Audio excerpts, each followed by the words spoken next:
do you want to self-host your own workflow automations? Perhaps you have n8n installed in your computer and you want to access that n8n instance from anywhere in the world, but you don't have a public IP address. Perhaps your ISP is not giving you a public IP address. Perhaps you are using Starlink and you don't get a public IP address, but still you want to expose all the applications, all the APIs, all your AI agents using your own domain. Well, in this video, we are going to cover exactly that. You don't need to have a public IP address in your house. As you can see right here, we are running n8n.federicoleon.com in our domain using TLS certificates, and I'm running this on a Raspberry Pi in my house. So if you want to do the exact same thing in your house without paying for a public IP address, this is the video you have been waiting for. If you like the content, don't forget to subscribe. So without further ado, let's get into it. This is the typical setup you are going to have in your house every time you want to expose an application to the internet using your public IP address.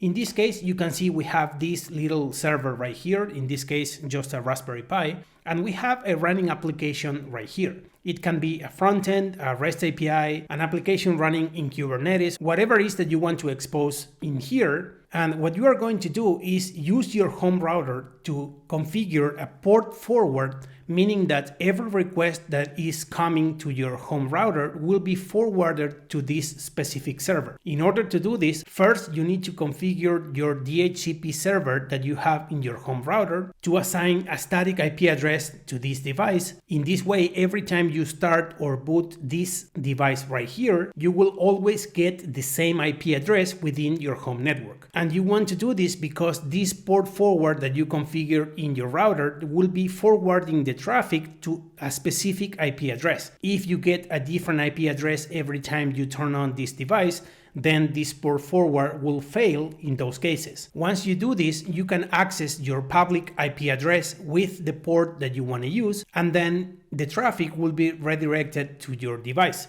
Just by doing this, you can see that you can access your public IP address, and if you specify the port configured in your port forward, then you can access the application running on this device right here just by accessing your public IP address. In many cases, you don't want to expose your public IP address, but you want to expose a domain instead of hitting your public IP address. In that case, you will need to register a new domain and point that domain using an A record that points from your domain to your public IP address. In this case, you can see we are using Cloudflare as the DNS provider. So we are pointing this specific domain we have in here to our public IP address. In this way, users can access our domain. Cloudflare will point that domain to our public IP address, and since we have a port forward in our home router, then we can access the application we have running in here. That's what you are going to have every time you do have a public IP address. Now, what if you don't have one single server in your home network, but you have more than one?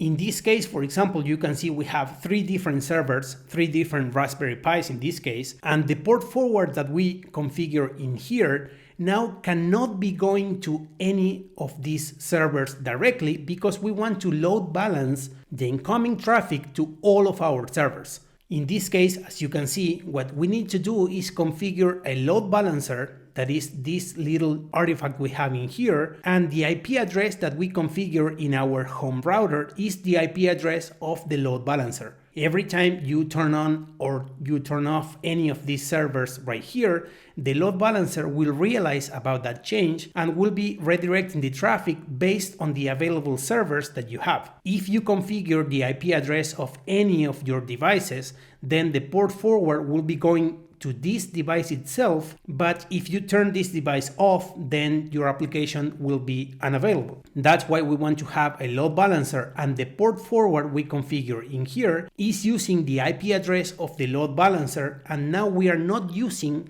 the IP address of any of the devices or any of the servers that we have in our network. This is mandatory and really important if you have more than one server in your house. But as you can see, the only change that you need to make in this case is instead of using the IP address of any specific server, now you use the IP address of your load balancer. But if you take a look at this picture, you still required a public IP address. If your ISP is giving you a public IP address, then you can still use this configuration or this setup right here because you are getting a public IP address from your ISP. Let's see what happens in this case. Your ISP is giving you a private IP address, so you are not able to expose this IP address to the internet because your ISP is putting many different customers behind the same public IP address. For example, in my case, I'm using Starlink as my ISP, and in most common plans that you have on Starlink, they are using CNAT, putting many different customers behind the same public IP address. So if I try to expose or use the IP address that I get from Starlink, I'm not able to do that because that IP address is shared between multiple different Starlink customers. As you can see from this picture, I do have my servers running my application, I do have a load balancer, but I don't have a public IP address that I can use. So in this case, while I do have my application running in my home, I'm not able to expose this application to my domain because I'm not using a public IP address. So let's try to find a different way for exposing our servers without getting a public IP address. As you can see from here, the main blocker that we have is that our home router is getting a private IP address, not a public IP address. So if we configure an A record to our private IP address, we know for a fact this won't work. Now, what if we can bypass our home router and connect our servers directly from our home network to the DNS provider? That's exactly what we can do when we don't have a public IP address. As you can see from this diagram, each of our servers can connect directly to the Cloudflare network by using an outbound only connection from the server to the Cloudflare server itself. In this way, every time the user accesses our domain, Cloudflare will redirect the traffic and load balance the traffic to any of the servers that are connected to the Cloudflare network using something called Cloudflare Tunnels. In this case, each of the servers we have will create an outbound connection only, that is a Cloudflare tunnel, and will connect directly to the Cloudflare servers without configuring anything in our home router. This is exactly what we are going to configure. As you can see right here, we don't care which ISP we are using. We don't care if we have a public or a private IP address, and we will be able to expose any applications we have running in our servers and without opening any ports in our home router. Before exposing an application to the internet using our domain, first we need to have an application that we can expose. So in this case, we are going to work on this section right here, and we are going to install an application that then we can expose using our domain. In our case, we are going to install and configure our own instance of n8n. In case you don't know it, n8n is an amazing workflow automation platform where you can create lots of different automation workflows. You can plug in different AI platforms, allowing you to create your own AI agents. It has integrations with hundreds of different platforms and different tools. If you haven't tried n8n yet, I highly suggest you to take a look at it because you are missing a really cool product. And as you can see, it is really straightforward to make it available to the world by hosting it yourself.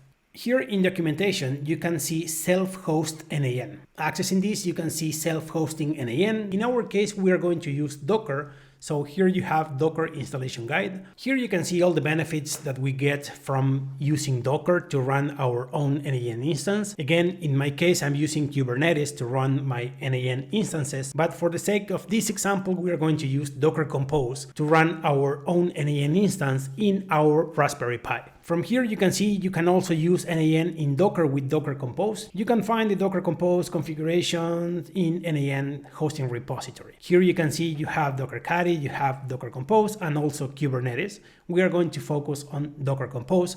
And specifically inside the Docker Compose, we are going to use this example where we are using Postgres database as the persistence layer for our instance. We will be generating a lot of data when we interact with our n8n instance, and we want that data to be persisted So we are going to use a Postgres database for doing that. In here, you can see we have 4 different files. First, the Docker Compose. Looking at the files, you can see we are creating 2 different volumes, one for the database storage and one for the storage for n8n itself. Within services, you can see we are creating a service called Postgres using the Postgres image in here, and we are passing Postgres user, password, database, non-root user, and non-root passwords. We are going to pass all of these environment variables. We are defining the volumes where we are attaching the DB storage volume we have created, and then calling this initdata.sh. Here we are defining how the health check worked. So this will be interacting against Postgres, making sure that the database is up and running. And here we have this called n8n using the n8n image in here.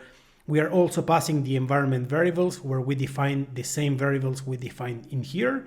And as you can see here, we are making the port binding 5678 in the container to the port 5678 in our host. Also using the n8n storage that we created before, this one right here.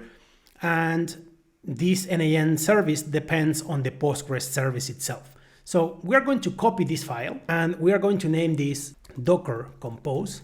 Then we are going to use our environment file, that is this one right here. We are going to copy the content of the file and we are going to call this .env, saving in the same folder. And finally, we are going to download initdata.sh. So copying the content of this file as well. As you can see, we only need the environment file, Docker Compose, and the initdata.sh.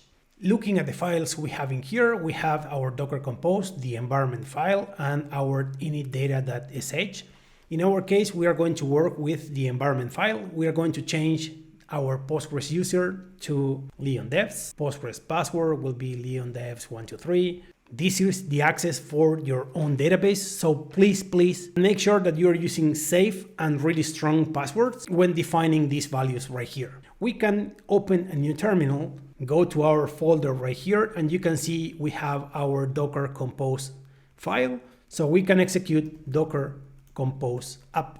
Just by doing this, you can see we are pulling the Postgres image and we are pulling the n8n image right here. Here you can see Postgres already started. Here you can also see a warning for our volume saying that permissions are too wide, so we will need to work on that.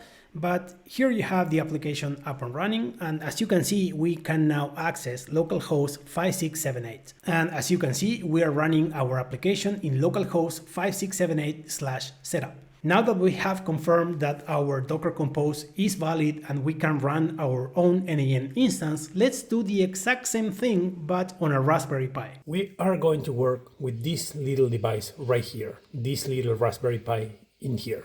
So we are going to our home switch and we are going to port manager. From here, we are going to work with this port right here. We are going to enable this port, use the server's VLAN, and we are going to enable PoE+.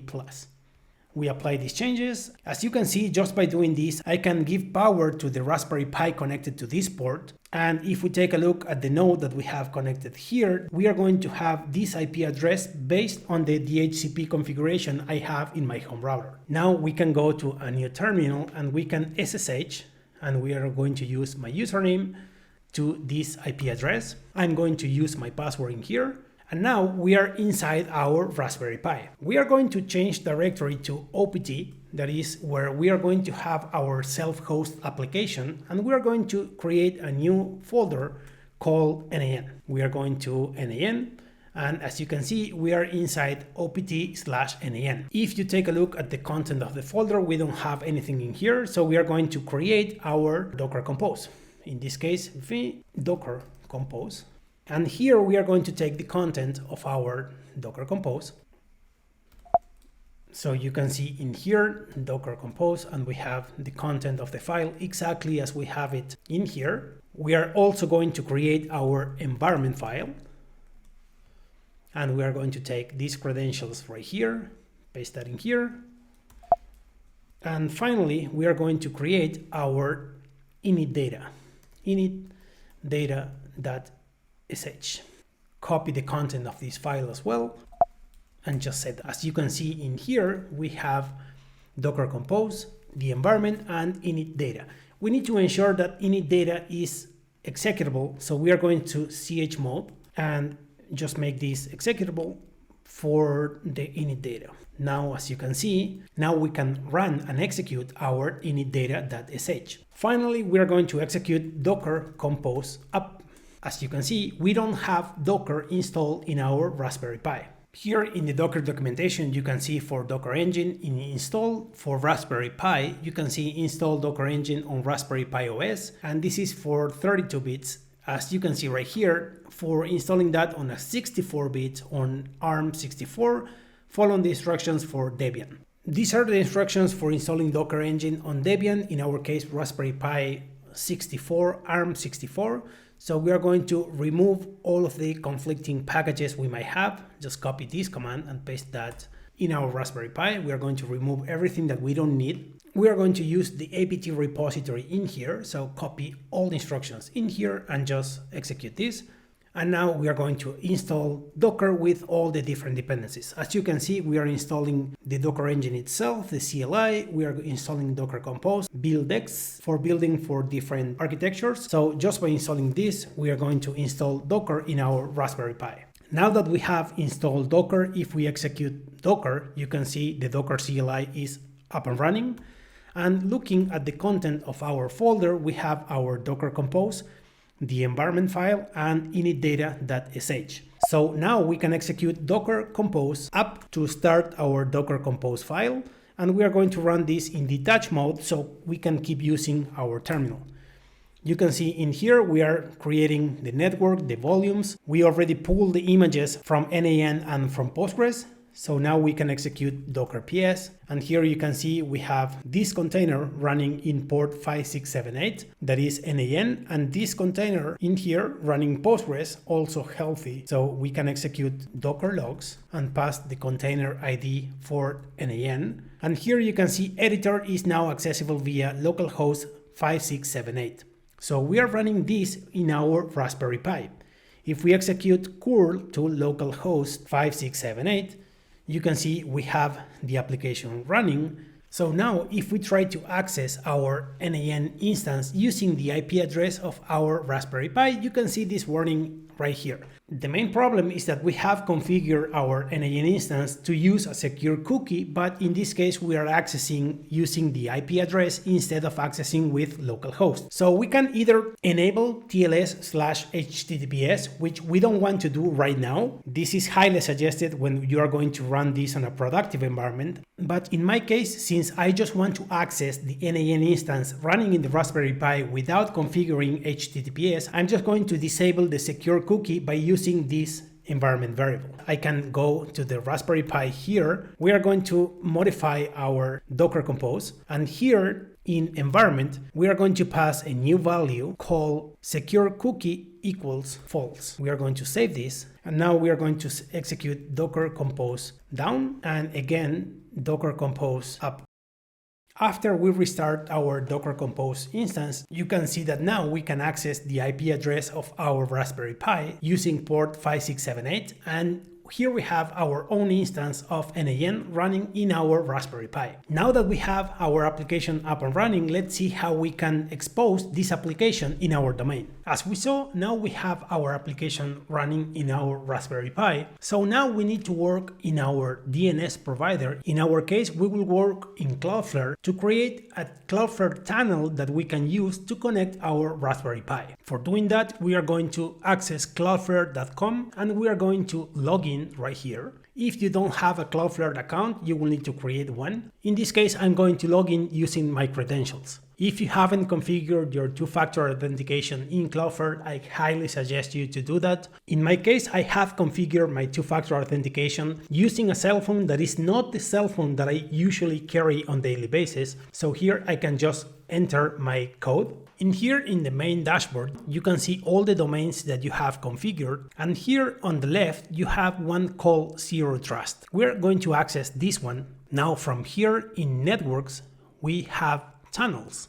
And here you have the list of all the tunnels that you have.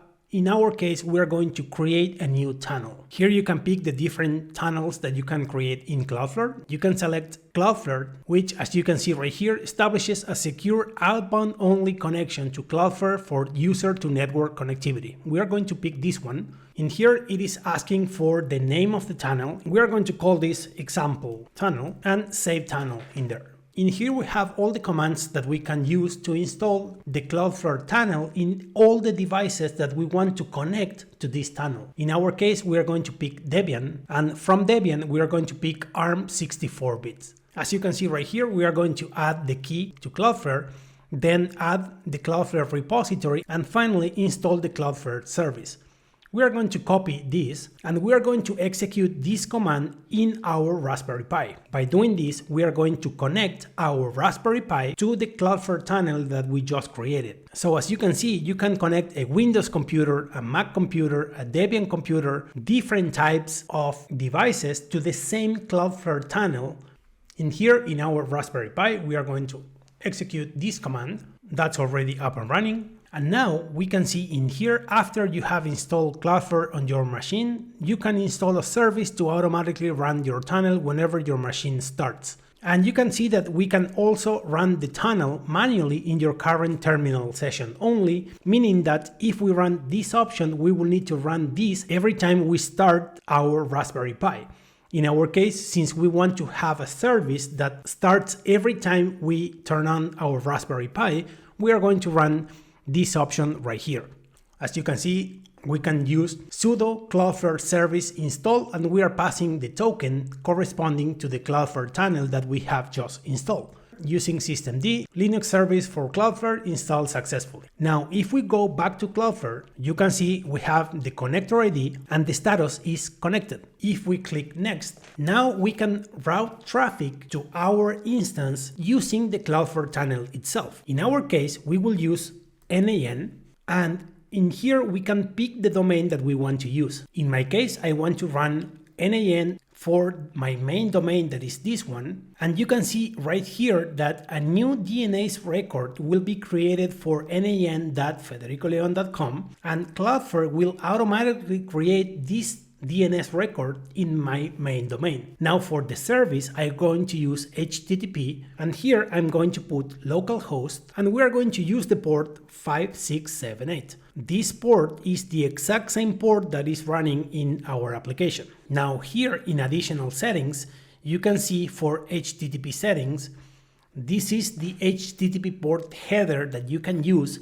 In our case, it is null, but if you are using TLS, you need to put your domain in here, and this domain must match the exact same domain that your certificate, your TLS certificate, is providing. In my case, I'm going to leave this in null as it is right now. You can see in here in connection, you can define the connection timeout, you can define the proxy, how many connections you want to keep alive, and in here in access, you can enforce JWT validation. So as you can see, you have a lot of options that you can configure in Cloudflare for whenever you are communicating with your application. As you can see in here, this section we have up here is configuring the Cloudflare DNS record in Cloudflare.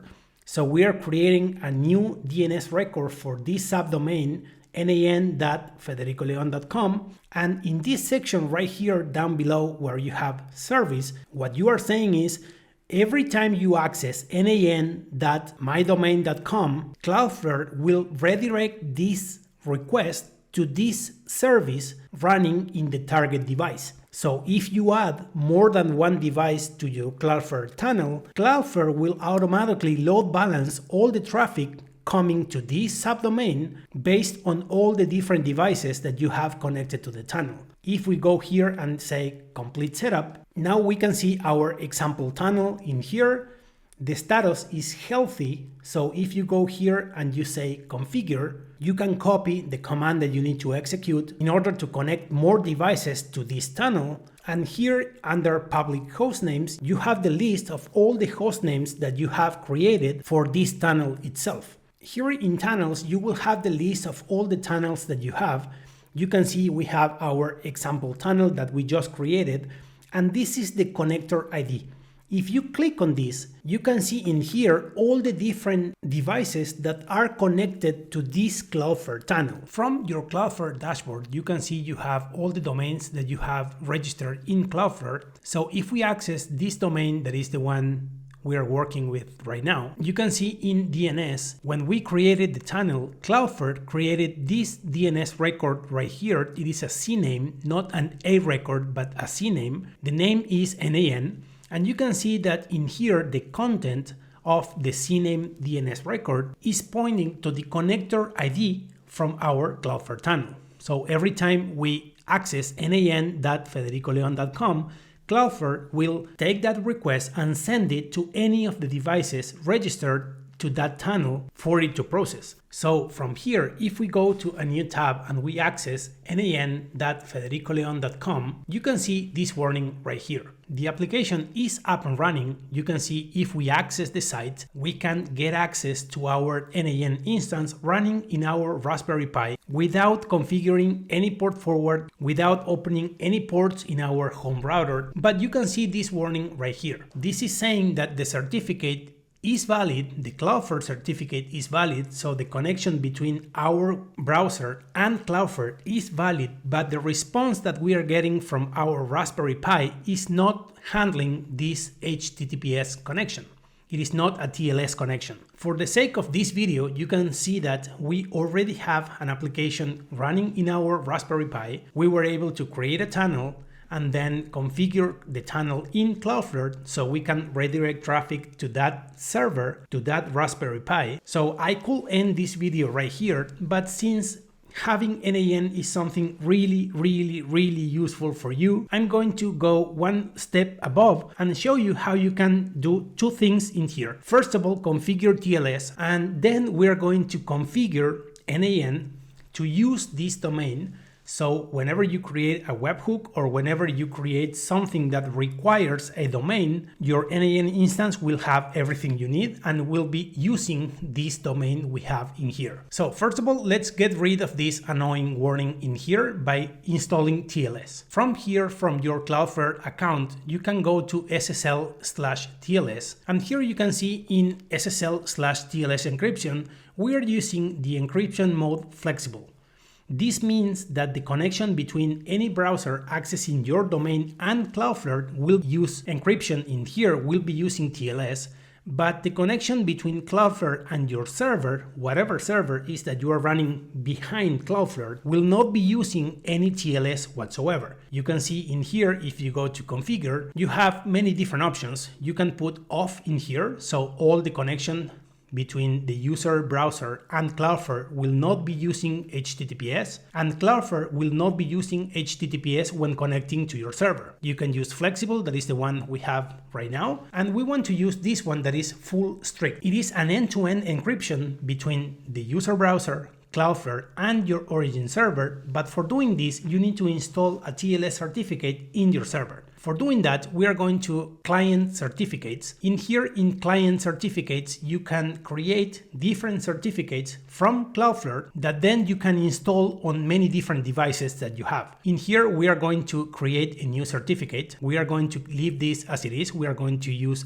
RSA as the private key type. And from here, we are going to keep 10 years as the certificate validity. We are going to create, and here you can see the content of your certificate. In this case, we have the certificate itself, and we are going to save this file as certificate.pem. We are creating a new file in here, now copying the private key and saving this as certificate.key. So we have the certificate and the key that we need to use in our n8n instance. If we now go to docs.n8n.io, and in here we go to hosting n8n, you can see down here where it says securing n8n. In the overview, we have one option here for setting up SSL to enforce secure connections. Clicking here, you can see that we have two different options. We can use a reverse proxy. In this case, this is the recommended way. If you are using Kubernetes, this is the way to go. But since we are using Docker Compose and we have a single instance running n8n, we are going to use this path right here. As you can see, pass certificates into n8n directly. You can also choose to pass certificates into n8n directly. To do so, set the n8n SSL certificate and n8n SSL key environment variables to point to your generated certificate and key file. So we are going to take this environment variable, and we are also going to get this one in there. And here in the documentation, you can see refer to deployment environment variables for more information on these variables. If we access this documentation, you can see down here, we have n8n protocol that can be HTTP or HTTPS. We are going to pick n8n protocol, and we are going to define this as HTTPS. And besides the n8n protocol, we are also going to define our n8n host. It is the host name n8n runs on, and by default is defined as localhost. So we're going to change this n8n host and define this as n8n.federicoleon.com. In here, in our certificate, we will point to where the certificate is located. In our case, it will be /opt/nan/certs/certificate.pem. And for the key, we are going to do the exact same thing, but in here we'll have key, certificate.key. So we need to add this configuration to our Docker Compose. If we go to our Raspberry Pi and we take a look at the content of /opt/nan, you can see we have Docker Compose, the environment file, and the initdata.sh. So we are going to create a new folder called certs. And if we go into certs, you can see this folder right here is the exact same folder that we have defined in our n8n SSL configuration. Now here we need to create two different files, the PEM and the key. So we are going to create one new file called certificate.pem. And here we are going to paste the content of our certificate.pem. That is this one right here. We're going to save this file. Now we're going to create another file called certificate.key. Here we are going to copy the key file. We are going to paste this in here, save that. Now that we have the certificates, we need to modify our Docker Compose. So we are going to nano Docker Compose, and here we are going to environment over here, and we are going to create 4 different environment variables that will be these ones. We're going to copy all of this like this. So we have n8n protocol will be HTTPS, the host will be n8n.federicoleon.com, the SSL certificate will be /opt n8n certs and pointing to the certificate, the key will be pointing to the key. And one extra thing that we are going to configure right now is another variable called webhook URL. Now, n8n creates the webhook URL by combining the protocol, the host, and the port. If n8n runs behind a reverse proxy, that won't work. And that's because n8n runs internally on port 5678. But the reverse proxy exposes to the web on port 443, that is the HTTPS. In that case, it is important to set up the webhook URL manually so n8n can display it in the editor UI and register the correct webhook URL with external services. So in our case, the webhook URL will be https n8n.federicoleon.com, and we are going to end this with a slash. One extra thing we are going to configure in here is in the volume section where we have n8n storage, we are going to create a new volume, and we are going to point our /opt/nan/certs. So this is the volume in our host, and we're going to point this to /certs/arrow. By doing this, we are exposing the same certificates to the container running n8n, and we are exposing the certificates available right here. Just by doing this, we are going to save this file, and now from here we are going to execute docker compose down. Now that we have this, we are going to execute docker compose up and run this in detach mode. Now if we execute docker ps, we can see 10 seconds ago for our n8n, this is the container ID. So now if we execute docker logs and we pass the container ID, you can see editor is now accessible via n8n.federicoleon.com. Now if we open a new window in Cognito and we go to n8n/federicoleon.com, you can see that now we have HTTPS. If you go here, you can see the connection is secured And now our n8n instance is running HTTPS, and here we have our TLS certificate responding in our n8n instance in our Raspberry Pi. Pretty cool. One extra thing that I mentioned I was going to give you was the webhook URL configuration, and I want to show you why that is important. In here, I'm just going to use my email address, Federico Leon, and we are going to take some password in here. I'm going to access this. As you can see, now we are inside our n8n instance, and you can see we can create different workflows over here. We are going to create a new workflow. So this is a brand new workflow that we just created, and from here we are going to create a new first step, and we are going to search for webhook. You can see in here starts the workflow when a webhook is called. This means that you can configure this webhook URL in any application that you might be using. Suppose that you are using, let's say, TradingView, and every time you get an alert, you want to send that alert with the information that you want to trade to your n8n instance, so you can plug in ChatGPT or whatever you want to do, but you need the URL of the webhook. In this case, you can see whenever you use the webhook URL, you get the webhook URL configuration, and you have the test URL and the production URL. And as you can see, these are different. In this case, we are going to use the test URL, and you can copy this URL right here. If you start listening for incoming events, you can see that if we go to our Raspberry Pi and we just scroll from this URL, you get workflow was started. Now, if we go back to n8n, you can see right here, this is the incoming message that we had when calling that URL. We had no params, no query at all, no body, and this was the webhook URL. So as you can see, this base URL from right here, n8n.federicoleon.com, this configuration right here is coming from our Docker Compose from this webhook URL right here. So this value that we configured in the webhook URL is being used to define the webhook URL that you are going to use every time you configure a webhook within your n8n. This is why we need to have the webhook URL in place. Without this variable, every time you create a new webhook, in here it will say HTTP localhost 5678. By defining this variable, now we can use the full domain. So as you can see, by just following these little steps, now you can host your own n8n instance. You can expose that n8n instance to your own domain. You can configure the TLS certificate issue free by Cloudflare. You are going to have HTTPS in there, and you can also use webhooks in your n8n instance for doing whatever the heck you want to do with this amazing tool. If you reached this point, thank you very much for your attention. I really hope you took something from this video. If you have any comments, questions, suggestions, or whatever, please use the comment section. Thank you very much for your time, and see you in the next video.